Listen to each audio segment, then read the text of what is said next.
Hello,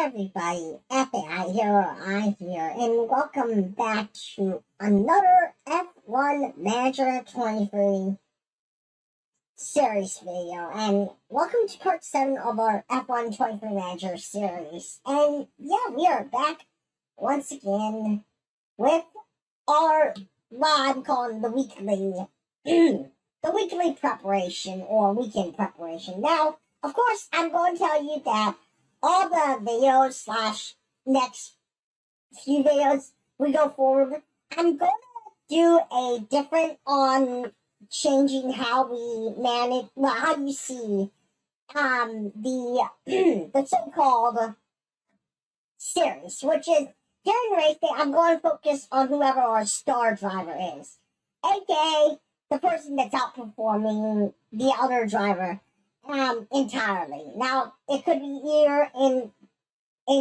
either driver 1 or driver 2. It really won't matter in which way or another, but I'll base it based on who is leading the charge. And even though it's early in the season, in the early parts of the season, I will base it based around just choice on me. But if one driver does start performing better than the other, I may choose to focus more on that driver. But of course, whoever our so-called star driver that I choose will be our focus. And it doesn't matter if, the other driver or driver 2 does anything interesting in any way, shape, or form. It's just going to be based around whoever we choose to be the star driver to focus on. And in this case, because it's so early in the season, it'll be hard. That doesn't mean I'm going to give favors on anyone who's performing one way or another, but it does mean that whoever is the star driver will be our focus point, and whoever chooses to be the star driver will be our focus point for management and what you see going forward. Anyway, we have to prepare for the Saudi Arabia Grand Prix or round 2. And of course, as it is, we have a new ATR period that starts today, and we of course also have aerodynamic or car part inspections, which of course, as it is, we pass basically. But yeah, with that being said, we of course have designs already in place and already in mind going forward. And those are going to be the first few that we choose going forward to develop. Of course, as it is, we should check the cost cap just to make sure that we're not overspending in any way, shape, or form. And of course, generally, I may upgrade the facility in some way. Now, what am I going to upgrade the facility to? I'm probably going to either upgrade the wind tunnel or I'm going to upgrade the CFD simulator. Because both the CFD simulator and the wind tunnel will give us the most potential upgrade slash development going forward. But with that being said, don't get me wrong. I mean, obviously, Car Part Center, the Suspension Center also are good in their own rights and in their own way because they'll help in many ways. But like I said, with the CFD and the aerodynamics, we can get a little bit of a better understanding for testing purposes and get better parts overall. But with that being said, yeah. What are we doing? Well, we are still scouting in progress, our drivers and our people. But, of course, we're also considering what's going to happen next year. Because, as you all may or may not remember, in 10 months, we're going to lose Jody again, Egginton. We're going to lose our race engineer here in 10 months, Perry Hamilton. We're also going to lose our sporting director, like we call him now. Okay, so it's just the race engineer and our technical chief that we're going to potentially lose. And of course, I've already started the scouting process, as you all know, for a new technical chief, which is Diana Romero. Now, of course, Diana may not provide the same ability as Egerton will, but I mean, who knows? Obviously, maybe having a younger talent, of course, could be better overall compared to having someone who at this point is 49 years old and potentially maybe not going to develop as well as they could overall, or even make a mark as much as they potentially could. So, with that being said, obviously, potentially getting a new technical chief and a new pair of eyes and a younger pair of eyes could help us. Another person that, of course, we're looking at potentially changing, maybe our reserve driver, aka Liam Lawson.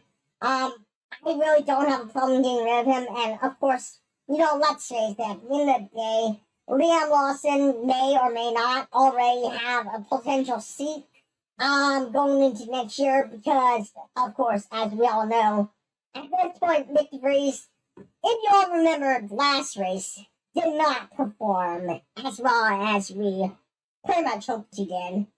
But with that being said, I mean, just some of the things that we're doing. Obviously, as it is, the car currently, at this point, at least in the hands of Nick DeVries, is 17th in top speed, 3rd in acceleration, 17th in DRS effectiveness, 15th in low speed, 17th in medium speed, 17th in high speed, and 17th in dirty air. Brake cooling, we're 15th, 13th in engine cooling, and we have a total extra rate. We're 15th in total extra weight, so we have a lot of catching up to do. But with that being said, we also have the results from the F3 and F2, which of course we can choose to decide on looking at as far as results go. But I mean, overall, we really probably shouldn't really be taking too much time looking at that. But hey, again,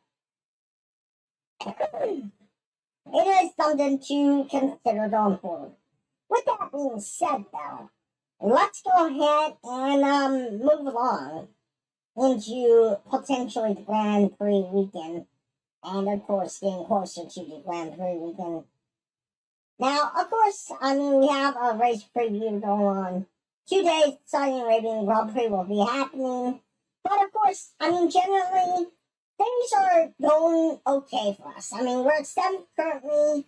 And as far as the board is concerned, let's face it, as far as the board is concerned, they're pretty delighted with our current performance. They're satisfied with our performance, and currently we're above target of where seasonally we should have been. And that is pretty much exactly what we wanted to do, at least to a degree. Anyway, medium confidence is pretty good. It's just middle ground, but hey, it's something that we can do. Of course, you'll be able to see where we are as far as our profile goes. That does mean our card part development is going to be slowed down a little bit, or at least our manufacturing would be slowed down a little bit. But either way, it's completely okay.